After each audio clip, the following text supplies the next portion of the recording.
Chicago, Reuters. Cargill Incorporated, Carg.tool, is concerned the White House's strategy to address unfair trade practices with China will not work and could lead to an escalating trade war, according to prepared comments the global grain merchant sent to U.S. Trade Representative Robert Lighthizer.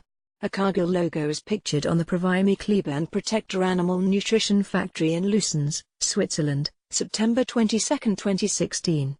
Reuters/Dennis Balibou's the five-page letter, submitted on Friday and made public on Monday, was in response to a request for public comments by Lighthizer's office over its Section 301 investigation, which authorizes tariffs in a bid to force changes to Chinese government policies over intellectual property. The trade representative on Tuesday will begin holding 3 days of public hearings on proposed U.S. tariffs of $50 billion on Chinese goods. The hearings, being held in Washington, are part of an expected 60-day public consultation period that USTR is pursuing before any of the so-called 301 tariffs can be activated. President Donald Trump has threatened tariffs on imports of Chinese goods, and China has threatened to retaliate with duties on U.S. products, including soybeans and aircraft. Cargill has significant concerns with the potential enactment of unilateral tariffs and investment restrictions against China, and threats of escalating tariffs, wrote Devry Bauer-Vorwerk,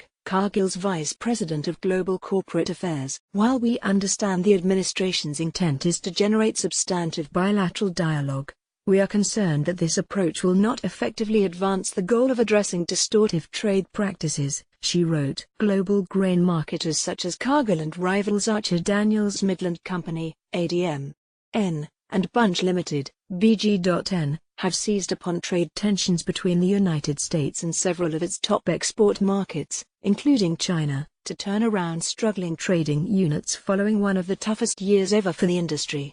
However, growing trade disputes are disrupting agricultural supply chains worldwide, with ships carrying U.S. sorghum exports turning around after China raised prices for buyers.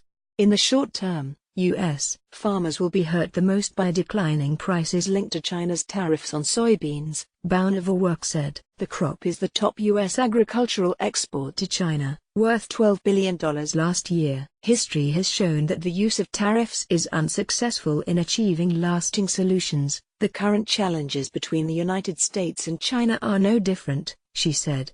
Top U.S. trade and economic officials are preparing to meet this week in Washington with Chinese Vice Premier Liu He for talks on trade concerns ranging from intellectual property protections to farm goods to steel capacity. Reporting by P.J. Hufstadter in Chicago, additional reporting by David Lauder in Washington, D.C., editing by Leslie Adler. Our standards.